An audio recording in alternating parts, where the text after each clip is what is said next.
Olá! Hoje estamos aqui para darmos uma continuação aos nossos assuntos sobre diagrama de máquina de estados. Então, nós começamos essa unidade a semana passada, vimos a parte 1 e hoje vamos ver a continuação na parte 2.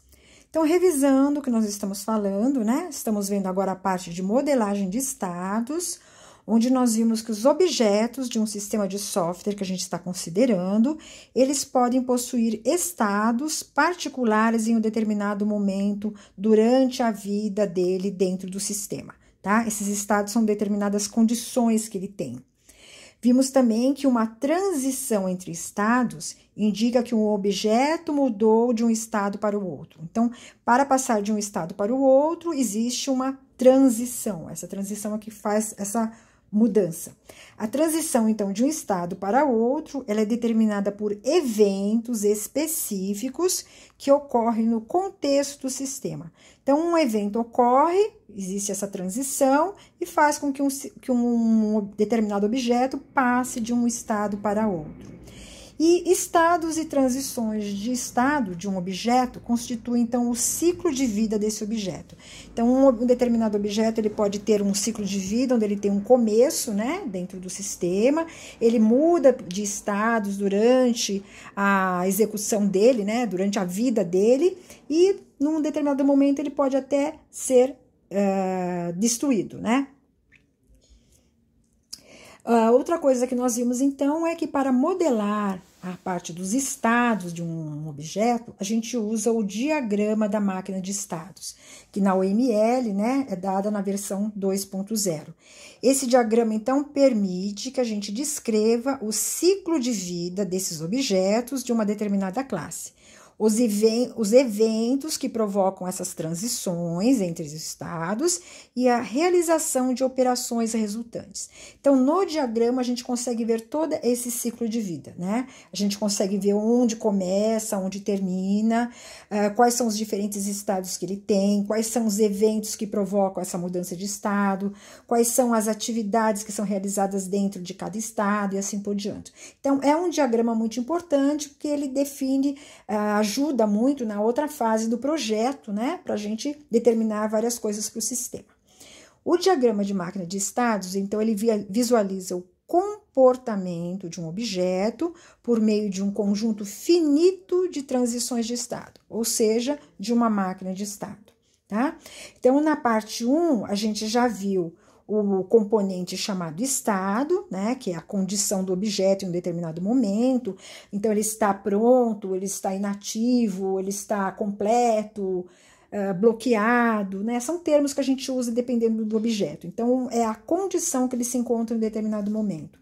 Vimos a ideia já de transição, que é um outro componente, né? Que mostra o evento que causa essa mudança de estado, né? Por exemplo, de ele passar para completo para incompleto. O que acontece nesse caminho que ele vai de completo para incompleto? Tá? Vimos também a parte do estado inicial e final, que são pontos, né, que eu determino onde começa a minha modelagem e onde ela pode estar terminando, né? Então, muitas vezes eles existem até mais de um final, às vezes não, depende se ele é alguma coisa cíclica. E vimos também o componente autotransição, ou seja, nós temos um estado onde acontece um evento, então esse estado, né, acontece o evento, ele sai numa linha, mas ele retorna ao mesmo estado, então ele volta nele mesmo, tá? Então esse evento faz com que ele retorne para ele mesmo. Então esses 4 componentes aqui foram os que a gente viu, né, na parte 1. Hoje nós vamos dar continuação de outros componentes que a gente pode agregar ao nosso diagrama. Vamos falar, então, hoje de atividades internas, tá? Então, o que seriam isso? Então, quando um objeto se encontra em um determinado estado, ele pode executar atividades internas dentro dele, tá? Então, ele está no estado completo, quando ele fica nesse estado completo, algumas operações, né, algumas atividades são executadas a partir disso, durante, né, isso aí. Então, nós temos 3 tipos de atividades internas. Nós temos uma chamada entrada, né? A gente pode escrever com a palavra em inglês mesmo, entre barra, e na frente a gente coloca qual vai ser a atividade que vai ser executado, por exemplo, quando o objeto passa para esse estado. Então, ele entra nesse estado, ele já tem que executar uma determinada ação, tá bom? Então, se existir essa ação, né, logo que ele entra, a gente pode colocar esse entre barra e de colocar qual é essa ação que é executada. Podemos ter uma de saída também, um exit. Então, exit barra e a gente coloca na frente qual é a ação que vai ser executada quando aquele objeto sair desse estado. Então, aconteceu o evento, ele precisa mudar de estado, mas ele ainda tem alguma coisa para fazer, né? Então, um fechamento de alguma coisa, né? Salvar alguma coisa. Então, ele tem que executar alguma ação. E podemos ter o do, né? O fazer. Então, a gente colocaria a palavrinha do, barra, e na frente colocaria qual é essa atividade. E essa atividade é uma que é realizada durante o tempo em que ele se encontra naquele estado. Então, podem existir atividades logo de entrada, quer dizer, chegou naquele estado, começa alguma coisa aqui, né? Realiza algumas ações de entrada. Podemos ter, então, ações para serem realizadas na saída e ações para serem realizadas durante o tempo em que esse objeto fica naquele estado. Tá? Então, nem sempre a gente precisa de determinadas atividades, às vezes não há necessidade, mas quando existir é interessante a gente colocar. Então, podem ser que existam várias, né, de cada uma, ou só algumas delas e assim por diante, tá? Se necessárias, então, essas atividades internas, elas são representadas dentro do próprio símbolo do estado, que é aquele retângulo com bordas arredondadas que a gente tinha visto, tá? Onde a gente coloca o nome do estado. Então, se a gente não quiser representar quais atividades que vão ser realizadas, a gente coloca apenas o estado dentro do desenho do retângulo.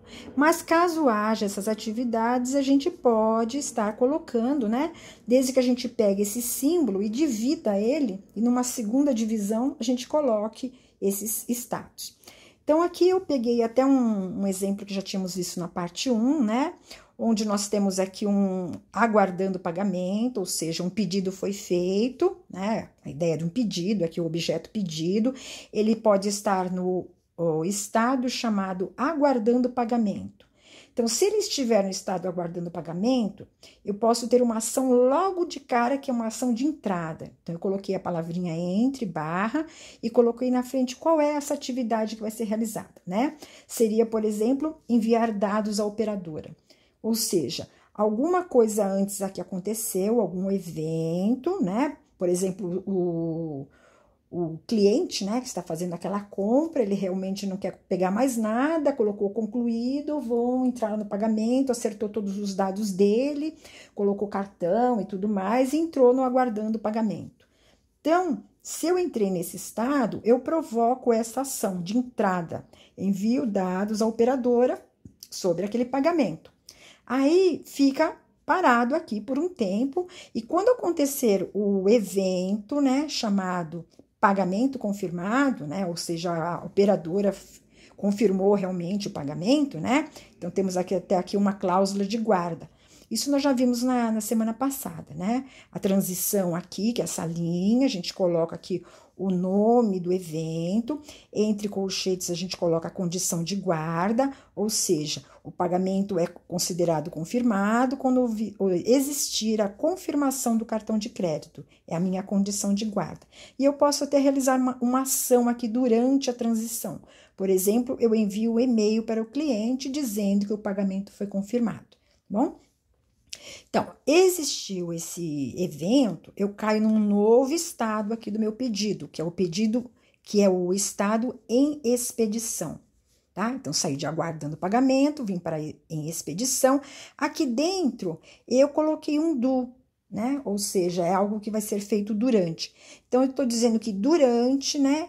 O tempo em que esse objeto pedido ficar no estado em expedição, eu posso executar, né, uma atividade chamar emitir nota fiscal, tá? Então, ao mesmo tempo que eu já estou expedindo lá os dados, né, colocando os pedidos lá, eu já emito essa nota fiscal e pode ser que algum outro evento ocorra para eu passar por um outro estado, Bom, então aqui foi mais para a gente mostrar, né, a ideia aqui, então, relembrando o nosso estado aqui, né, eu cortei ele aqui no meio para colocar essas atividades, então eu poderia ter várias aqui, né, mesma coisa do lado de cá, poderia ter várias, eu podia ter de entradas, de durante, de saída, ou só alguma delas, ou se eu não tiver nada, eu coloco apenas o nome do estado, bom? Então, isso aqui é para demonstrar como a gente faz as atividades internas. Essas atividades aqui são importantes a gente colocar, porque na fase do projeto, né, você pode já determinar operações que vão ter que existir nesse sistema para garantir que isso aqui seja feito, tá bom? Podemos também ter transições internas. Então, são ações realizadas por um evento interno que não produzem modificação no estado de um objeto. Então, nós vimos que a gente tinha eventos, estávamos falando de eventos apenas lá na transição, naquela setinha, né? Então, de um estado para passar para outro, havia um evento ocorrendo naquela transição. Mas aqui a gente está falando de evento ocorrendo dentro do próprio estado. Então, o objeto está parado naquele estado, né, por aquele certo tempo, à espera de alguma coisa acontecer, sei lá, mas internamente naquele estado também acontece um evento que faz com que aconteça alguma coisa, vai realizar uma certa ação, mas essa ação não muda o estado do objeto. Bom, então, aquele evento que tem no tracinho, lá, que passa de um estado para o outro, naquele evento lá da transição, sim, você muda de um estado para o outro. Agora, quando o evento é interno, é dentro do próprio estado, ele não muda o estado do objeto.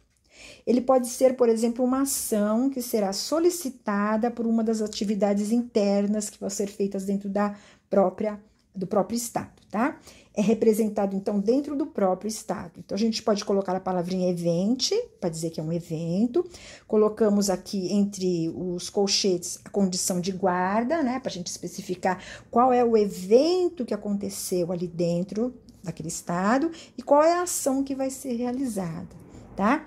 Então, aqui nós temos um exemplinho onde nós viemos aqui, temos uma conta, essa conta em determinado momento ela pode estar ativa, então vimos aqui que a gente nem colocou nenhuma atividade interna para ela, deixamos apenas o nome do estado, e aqui nós estamos dizendo nessa linha que houve um evento chamado limite de crédito excedido.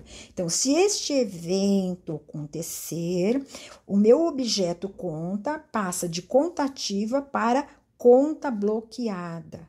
Bom, então, este é um evento que modifica o estado do meu objeto. Aqui dentro desse estado chamado conta bloqueada, né, eu coloquei na parte de baixo, então, algumas ações que vão ser realizadas. Então, tem o do aqui, então, do significa é algo que vai ser feito durante o tempo que o meu objeto estiver nesse estado.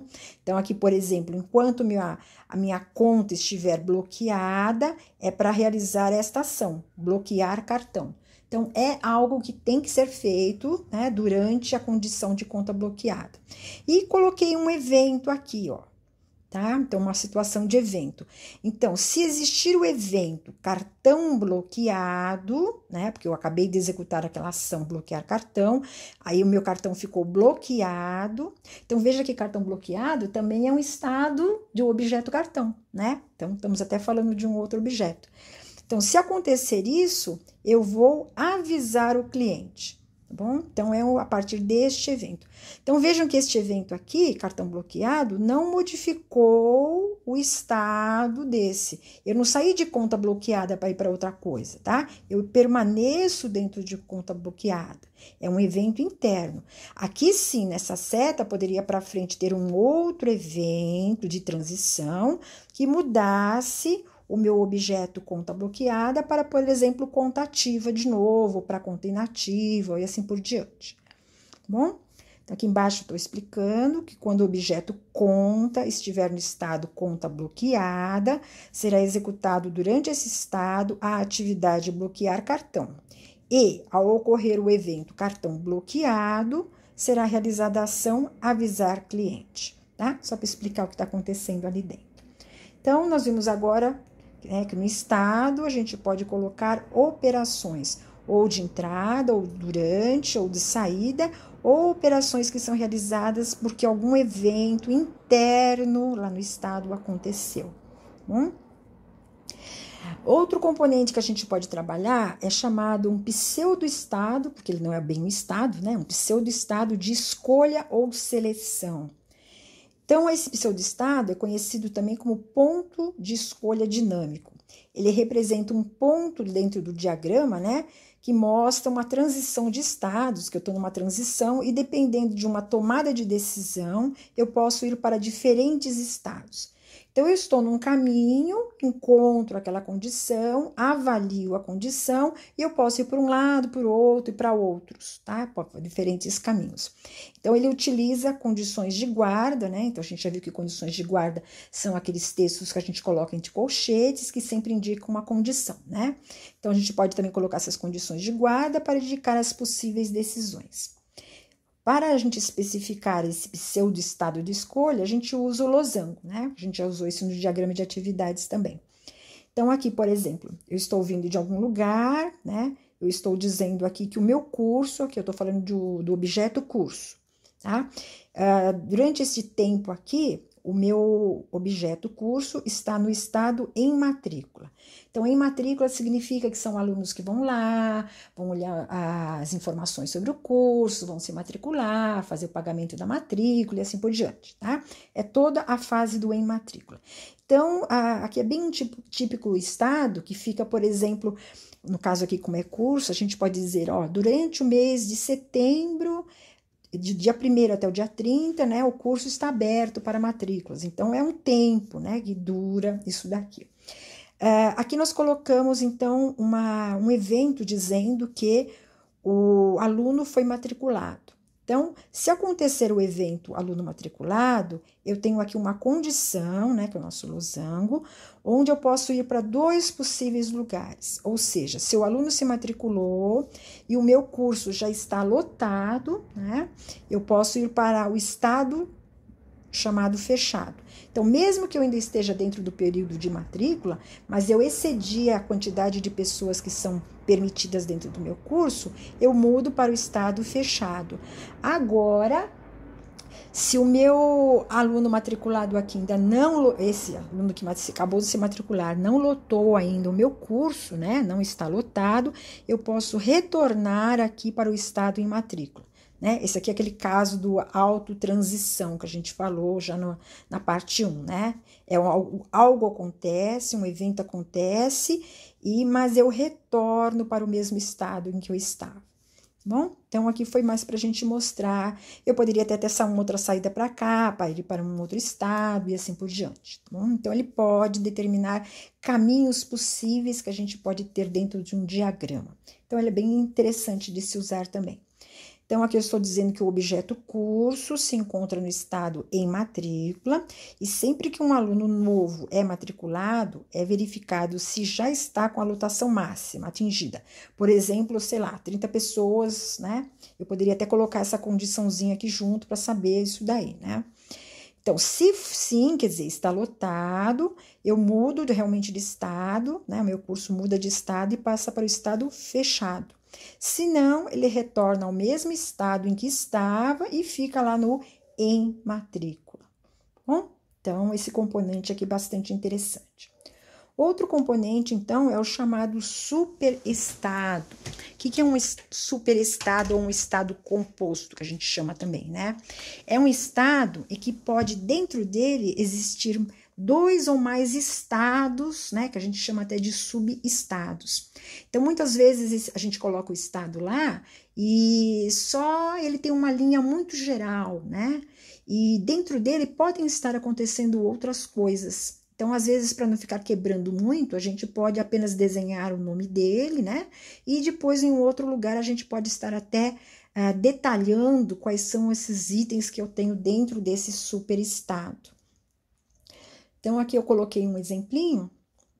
Eu tenho aqui é uma ideia de um objeto chamado carro, né? Que ele está passando num lava-rápido. tá? Então, ele está em alguma situação aqui, ele pode estar num estado chamado em espera, ou seja, ele está aguardando para iniciar a lavagem. Então, quando ele está aqui em espera, algo pode acontecer que ele entre em lavagem. Aqui eu nem coloquei nada do evento, mas a gente poderia colocar o evento aqui, né? O em espera, por que ele sai do em espera? Sempre a gente tem um evento. Mas a ideia aqui foi mais para a gente mostrar o superestado. Então, eu tenho o estado em espera. Se eu sair do estado em espera, eu vou para o estado em lavagem. E depois que acabar o estado em lavagem, eu fico em secagem, que é um próximo estado, e vou dali para frente. Mas esse estado em lavagem, dentro dele, existem outras coisas acontecendo. Não é algo assim tão simples. Então, eu quis realmente detalhar o que acontecia aqui dentro. Então, ele é feito aqui um maior, né? E aqui dentro a gente coloca quais os outros estados internos que a gente tem, os nossos subestados. Então, eu coloquei aqui, no caso, ó, eu coloquei a bolinha de início, usei uma bolinha de fim, tá bom? Para dizer que dentro desse superestado, o começo dele é nessa bolinha, ele sai daqui, vem para cá e até chegar no fim. Quando chega no fim é que ele sai e vai parar em secagem. Então, aqui dentro eu estou dizendo que aconteceu o evento jogar água. Então, se eu jogar água, ele vai passar para o estado molhado.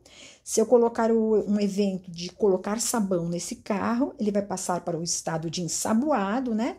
Vai ficar ensaboando lá. Se eu jogar água, ele vai ficar para o estado do enxaguado, ele pode terminar. Então, terminando é que ele sai daqui e vai para a secagem. Tá bem? Então, a gente fez um detalhamento, né? Então, em lavagem seria um superestado, composto aqui por subestados. Uma coisa para a gente salientar, que nesse desenho aqui, eu usei a bolinha de início, usei a bolinha de fim, mas nem sempre é necessário, tá? A gente podia ter pego esse em espera, seguir a seta dele entrando aqui dentro e já indo direto para o molhado. Então, existiria o evento em espera, jogar água e vindo para molhado. Bom, podia ser direto aqui. Então, ele atravessa o retângulo e vai para o molhado. A mesma coisa aqui no enxaguado. Eu poderia não ter colocado a bolinha de fim e daqui feito uma seta saindo e indo direto aqui para o em secagem. Ou seja, ele saindo do estado enxaguado, o próximo seria o em secagem. Tá? Então, pode ser feito isso também. Você pode atravessar a seta para dentro e para fora, ou se ele tiver realmente alguma coisa início e fim, colocar dentro desse contexto. Então, aqui eu estou dizendo que o objeto carro, um lava rápido, pode estar no estado em espera, pode estar no estado em lavagem, pode estar no estado em secagem. O superestado chamado em lavagem, ele apresenta subestados internos que o detalham melhor, tá? Para compreender melhor, entender melhor as operações. Outro componente aqui seria um estado composto ortogonal ou concorrente, tá? Então, é um objeto, está no estado ortogonal ou concorrente, ele pode ter dois ou mais estados independentes ao mesmo tempo acontecendo. Tá? Então, o objeto ele pode estar duas coisas, ele pode estar em dois estados, dois ou três ou mais estados, né? Independentes no mesmo momento para esse objeto. Ele é representado, então, por uma linha tracejada que separa esse estado composto. Então, vamos supor que eu tenho um objeto chamado refrigerador, que ele pode estar no estado motor desligado ou motor ligado. E, ao mesmo tempo, pode estar no estado porta aberta ou porta fechada, tá? Seria mais ou menos alguma coisa assim, ó. Aqui ficou um negócio cíclico, tá? Então, eu tenho um motor desligado, se acontecer o ligar, né, o evento ligar, ele passa para motor ligado. Se acontecer o evento desligar, ele passa para motor desligado. Isso aqui seria no caso de energia elétrica, né? Liga e desliga, ele fica rolando aqui dentro. Então, eu posso dizer que o meu objeto refrigerador, em um momento ele pode estar motor desligado, e em um outro momento ele pode estar no estado motor ligado. Ao mesmo tempo, né, temos o tracejado aqui, eu estou considerando a porta dele, né? Eu posso dizer que a porta pode estar aberta, né, do refrigerador. Se acontecer o evento fechar, ela passa para a porta fechada. E se acontecer o evento abrir, ela passa para a porta aberta de novo. Então, eu posso ter as 4 coisas aqui, né? Eu posso estar com o motor desligado e porta aberta, motor desligado e porta fechada, posso estar com o motor ligado e porta aberta, motor ligado com porta fechada. Quer dizer, tenho 2 estados independentes acontecendo para o mesmo objeto, tá? A gente chama isso de concorrente. Se for necessário colocar isso num diagrama, a gente pode colocar esse tracejado aqui para mostrar a concorrência existindo. Bom, e nós vamos ficando por aqui, vimos hoje mais alguns componentes, né? Então, vimos todo nesse contexto os principais elementos que a gente usa dentro desse diagrama, que fazem com que a gente possa visualizar os diferentes estados de um objeto. Bom, então, vamos ficando por aqui. Muito obrigada.